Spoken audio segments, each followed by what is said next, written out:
KT. Shivaprasad ಅವರು ನಿಧನರಾಗಿದ್ದಾರೆ ಬೆಂಗಳೂರಲ್ಲಿ. ಅವ್ರಿಗೊಂದು ಕಿಡ್ನಿ ಸ್ಟೋನ್ ಆಗಿದ್ದರಿಂದ ಅದರ ಶಸ್ತ್ರಚಿಕಿತ್ಸೆ ಬೆಂಗಳೂರಲ್ಲಾಗಿತ್ತು.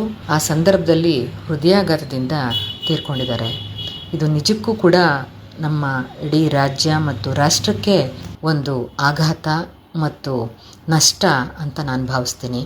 ಅವರ ಚಿತ್ರಕಲೆಯನ್ನು ಅರ್ಥ ಮಾಡಿಕೊಳ್ಳುವಂತಹ, ವಿವರಿಸುವಂತಹ ಅಥವಾ ಅದನ್ನು ಒಳಗೊಳ್ಳುವಂತಹ ಸಾಧ್ಯತೆಗಳಿದ್ದಿದ್ದು ತುಂಬ ಕಡಿಮೆ ಜನಕ್ಕಾದರೂ ಕೂಡ ಅವರ ವ್ಯಕ್ತಿತ್ವ ಇತ್ತಲ್ಲ, ಒಂದು ರೀತಿ ಅಂತರ್ಮುಖ ವ್ಯಕ್ತಿತ್ವ.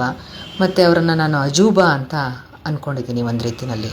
ಅವರು ಇಂಥ ಕ್ಷಣದಲ್ಲಿ ಇದೇ ರೀತಿ ವರ್ತಿಸ್ತಾರೆ ಅಥವಾ ಈ ರೀತಿ ಅವರು ರಿಯಾಕ್ಷನ್ ಕೊಡ್ತಾರೆ ಅಂತಲೇ ಊಹೆ ಮಾಡಲಾಗದೇ ಇದ್ದಂಥ ವ್ಯಕ್ತಿತ್ವ.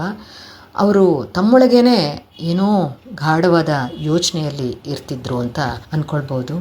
ತುಂಬ ಜನಪರವಾಗಿ ಅವ್ರಿಗೆ ಎರಡು ರೀತಿಯ ವ್ಯಕ್ತಿತ್ವ.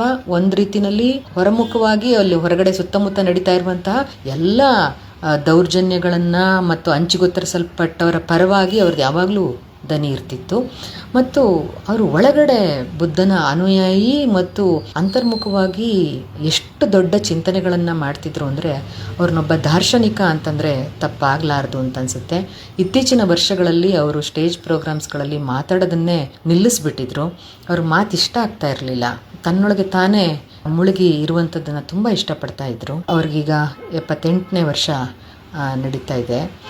ಈ ಅನಿರೀಕ್ಷಿತವಾದಂತಹ ಅವರ ಅಗಲಿಕೆ ನಮ್ಮೆಲ್ಲರಿಗೂ ಕೂಡ ತುಂಬ ದುಃಖದಾಯಕವಾಗಿರುವಂಥದ್ದು. ಅವರ ಪತ್ನಿ ಸುವರ್ಣ ಕೂಡ ಒಬ್ಬ ಸಾಹಿತಿ, ಬರಹಗಾರ್ತಿ. ಅವರು ಕೂಡ ಈ ನೋವನ್ನು ಭರಿಸುವಂತಹ ಸ್ಥಿತಿ ಬರಲಿ ಅಂಥೇಳಿ ಕೇಳ್ಕೊಳ್ತೀನಿ.